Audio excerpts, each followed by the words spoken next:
అందరికీ నమస్కారం అండి. Welcome to life of Shweta vlogs. అందరూ ఎట్లున్నారండి? మంచిగా ఉన్నారా? మేమైతే మంచిగా ఉన్నాం. మీ అందరు కూడా మంచిగా ఉండాలని మనస్ఫూర్తిగా కోరుకుంటున్నా. ఇక ఈరోజైతే ఉదయం నుంచి సాయంత్రం వరకు నా డైలీ రొటీన్ అయితే మీకు ఈ వీడియోలో చూపిస్తా అండి. నేనైతే పొద్దున్నే బ్రష్ చేసుకున్నాక ఒక 10 నిమిషాలు అయితే క్లీనింగ్ పెట్టుకుంటా అండి. అంటే విండోస్ క్లీన్ చేస్తా అండి కంపల్సరీ. ఎందుకంటే రోడ్ సైడ్ ఉంటుంది కదా, దుమ్ము బాగా పడుతుంది. ఫ్రిడ్జ్ కూడా డైలీ క్లీన్ చేసుకుంటా అండి. టాపు మొత్తము హ్యాండిల్ సైడ్ కూడా మొత్తము క్లీన్ చేసుకుంటా. కూలర్ కూడా క్లీన్ చేస్తా. కూలర్ పైన ప్లాస్టిక్ కదండి, దుమ్ము అయితే బాగా పడుతుంది, అందుకని క్లీన్ చేస్తా. ఇంకా మనం ఏది దుమ్ము అనిపించినా అంటే డోర్స్కి ఇవన్నీ కూడా క్లీన్ చేసుకుంటా. మన సెల్ఫ్ల మీద వేసిన షీట్స్ మీద ఉన్న ఈ 10 నిమిషాలు అయితే కేటాయించి మొత్తం అయితే క్లీన్ చేసుకుంటా. ఇక నేనైతే పొద్దున్నే కిచెన్లోకి రాగానే ఈ హ్యాండ్ వాష్ చేసి మొత్తం క్లీన్ చేస్తా అండి. స్టవ్ హ్యాండ్ వాష్ ఎందుకు వేస్తా అంటే నురగ తక్కువ వస్తుంది, నీట్గా అవుతుందండి. ఇక మనం ఈ సోపులు వాడినా ఈ సర్పులు వాడినా బాగా నురగ వస్తుంది. అదంతా బండంతా కడగాలి, క్లీన్ చేయాలంటే టైం టేకింగ్ ప్రాసెస్ బాగా పడుతుంది. అసలే పొద్దున బిజీగా ఉంటాం కదండి.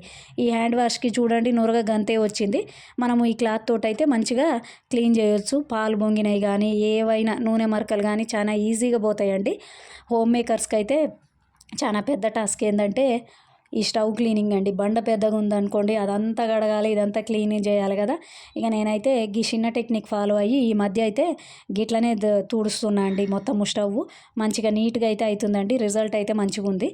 ఇక ఈ స్టవ్ బండ కింద బాగా రిస్క్ ఉంటుందండి. మొత్తం పొంగినాయని పడే దాని కిందనే అదే బరా ఇస్తుంది అన్నిటిని.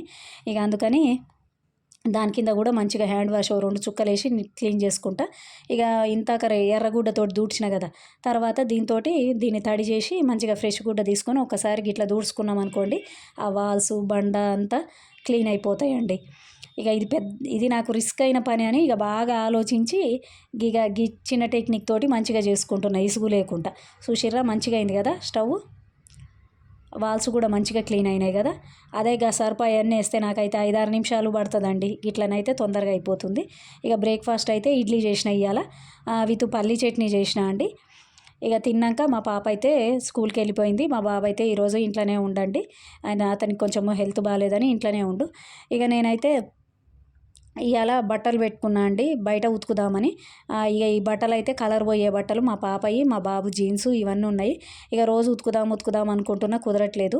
ఇక ఈ బట్టలు బయట ఎందుకు ఉతుకుతా అంటే కలర్ పోతాయి కదండి, చాలా సెన్సిటివ్గా ఉంటాయి కొన్ని బట్టలు. ఫ్రాకులు బాగా నిండు కలర్లు ఉంటాయి కదా, ఇక ఈ మిషన్లో వేస్తే తొందరగా పోతాయి.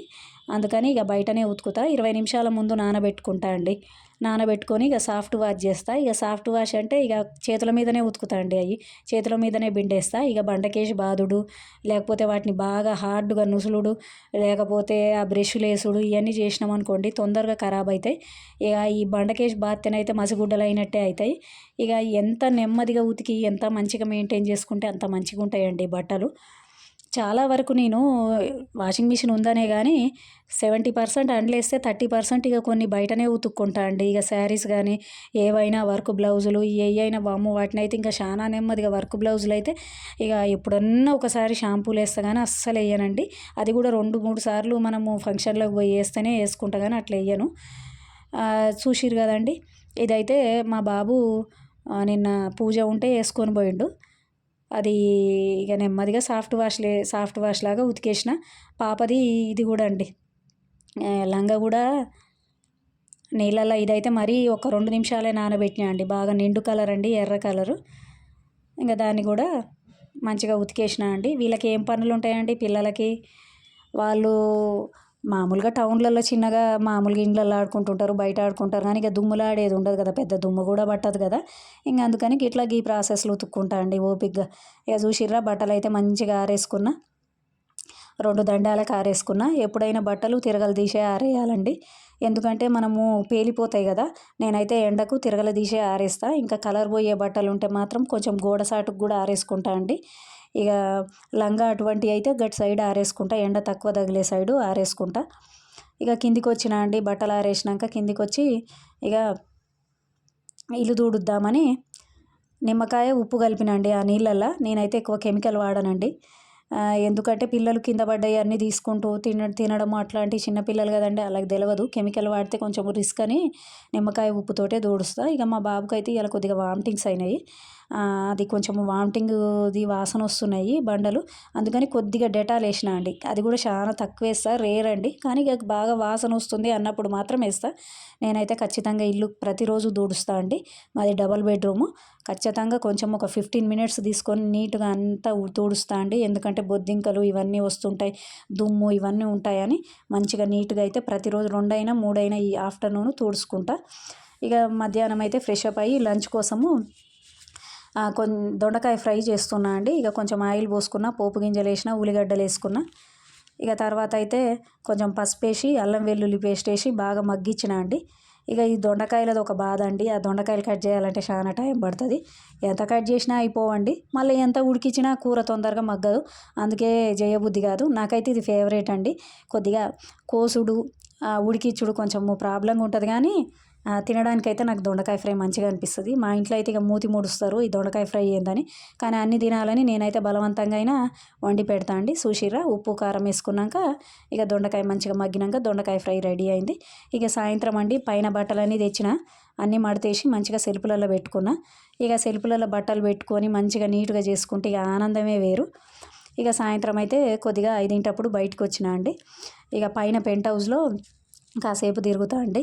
ఒక 10 నిమిషాలు మన కోసం మనం కేటాయించుకోవాలండి. ఆ పని చేయాలి, ఈ పని చేయాలి, అది దూర్చాలి, ఇది దూర్చాలని పొద్దస్తమానం ఆలోచిస్తూనే ఉంటాము. మైండ్కి ఎప్పుడైనా రిలాక్సేషన్ కావాలండి. ఒక 10 నిమిషాలు మనం మంచిగా మనకిష్టమైన పని, మనకిష్టమైన ప్లేస్లో ఉన్నామనుకోండి, ప్రశాంతంగా అనిపిస్తుంది. మనము రీక్రియేషన్ చేసుకోవచ్చు మన బాడీని. ఇక మా బాబుకి కొంచెం బాగాలేదన్నాం కదండి. ఇక కొబ్బరి బోండం అయితే తెచ్చినాము. ఇదైతే 50 రూపాయలు అంటండి కొబ్బరి బోండము. ఇక ఏం చేస్తామండి, తాగాలనుకున్నప్పుడు ఇక రేట్ అయితే ఆలోచించొద్దు. ఇక తర్వాత కొబ్బరి బోండం కొట్టినామండి. నీళ్ళు కూడా ఎక్కువ వెళ్ళలేదు. ఇక అంతా బాగా కొబ్బరి బోండాలకైతే బాగా క్రేజ్ ఉంటుంది కదా అండి. ఇక మనకు వామిటింగ్స్ అయినా జ్వరం వచ్చినా తెచ్చుకుంటాము. ఇక మనకు క్రేజ్ ఉంటుంది కాబట్టి దాన్ని బట్టి కూడా రేట్ అయితే ఉంటుంది. ఇక పావురాలు చూసిర్రా ఎగిరిపోయినాయి. నేను యాడికి పోయినా నన్ను వదలట్లేదని వెళ్ళిపోయినాయి. ఇక నా వీడియో నచ్చితే అయితే మీకు లైక్ చేయండి, షేర్ చేయండి, సబ్స్క్రైబ్ చేయండి, ఖచ్చితంగా కామెంట్ చేయండి. ఇంకా ఇలాంటి మంచి వీడియోలు మీకు తీసుకొని వస్తానండి నేను.